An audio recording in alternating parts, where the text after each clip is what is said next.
Knowledge is not what is memorized. Knowledge is what benefits. Imam al-Shafi'i. Salam and hello everyone. Many of us are busy with work, putting in 10 or more hours a day, or at school and studying.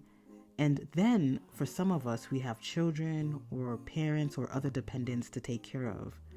We are cooking, cleaning, and figuring it out along the way. Stress and lack of sleep can contribute to our immune systems taking a hit and rendering us useless.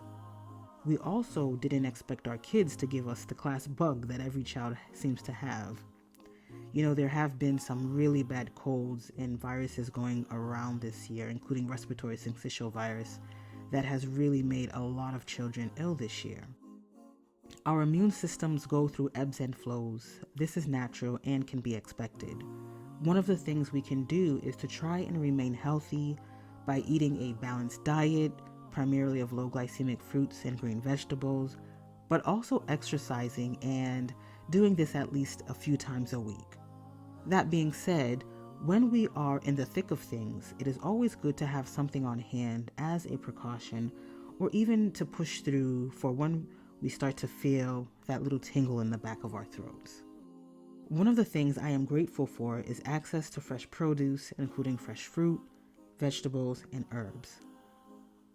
At a minimum, I have the building blocks that will allow me to cook and eat whole, nutritious food. Now, balance, in my opinion, is key. So while I don't deny or restrict myself access to an occasional pizza or ice cream, I try to make vitamin and nutrient-dense food a priority. With the winter months in full swing and my grade school-age children coming home with what seems like a sniffle or a cough every other week, I try to make it a priority to stock up on cold and virus-busting foods like ginger and garlic and oranges.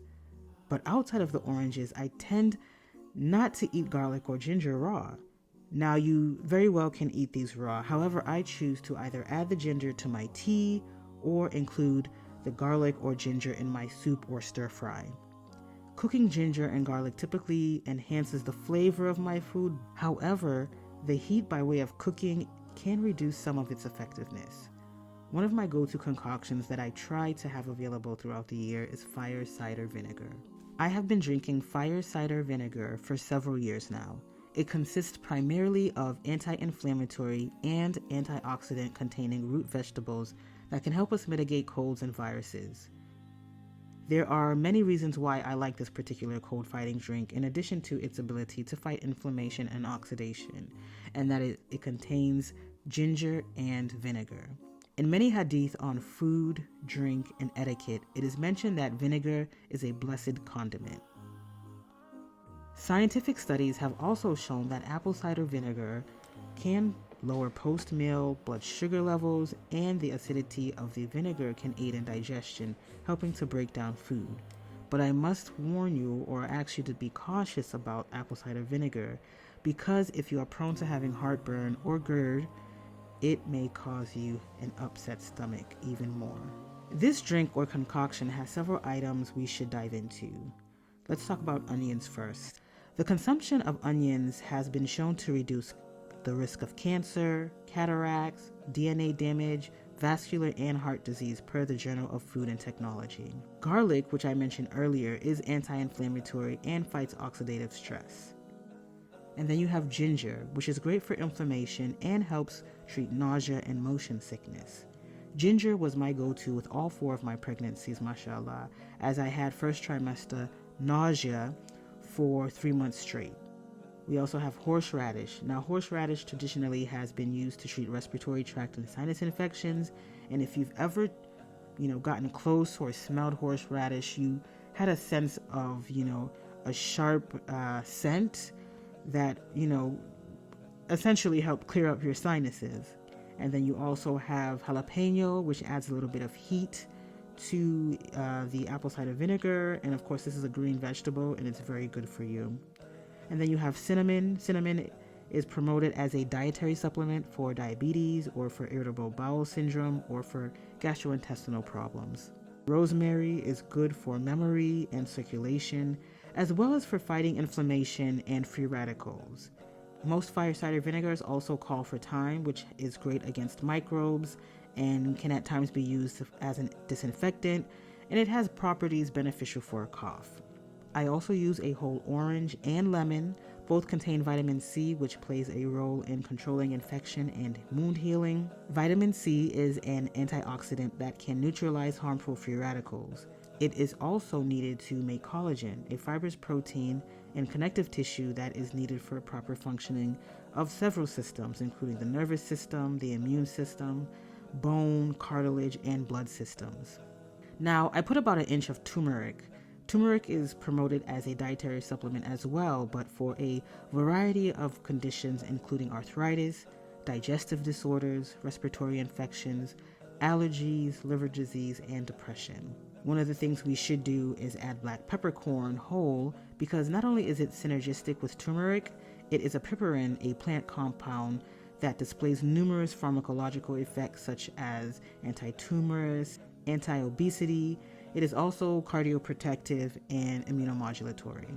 I stuff all of these great ingredients into a 64-ounce mason jar, and I fill it up to the brim. Generally, I typically do this. And then I add 2 cups of apple cider vinegar. So, this one was packed to the rim, and I actually had to take out some of the oranges from the top because I couldn't get the apple cider vinegar to float at the very top. So what I did was I took out some of the oranges to prevent molding, since the apple cider vinegar didn't quite cover all the ingredients. I generally need to cover it with parchment paper to prevent the metal lid from rusting and that metal taste from seeping into the fire cider vinegar content. Here is a quick comparison of a fire cider I made 2 months ago, and you can clearly see the change in color. All the good stuff has been extracted from the herbs, the vegetables, the fruit.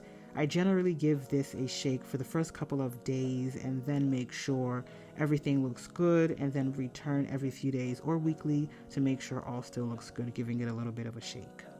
After 8 weeks or more, I strain out the liquid from the vegetables. I start with a sieve, but this is my first time using the cheesecloth, and mashallah, I was able to get a lot of liquid into a 32-ounce mason jar. I will keep this in the fridge and use about 1 ounce to 2 daily, or a few times a week for myself and for my children. It has a very strong taste, so I do typically add honey. You can add agave syrup or maple syrup to your liking, and then sometimes I just take it as a shot as is. It has been narrated by Ibn Abbas. The Prophet, peace be upon him, said, "There are 2 blessings that many people are deceived into losing: health and free time." It is important to take care of ourselves in the winter months and every month. If you decide to try fire cider vinegar, please drink only after you have eaten something to prevent an upset stomach. If you have children over the age of 5 years and they have no, underlying health conditions, this can be good for them too. It helps build their immune systems and helps them, ward off any kinds of colds or viruses they may be experiencing. I've got so much health and wellness content to share with you all, inshallah. So until next time, take care of yourselves. Thank you for watching, and see you in the next video.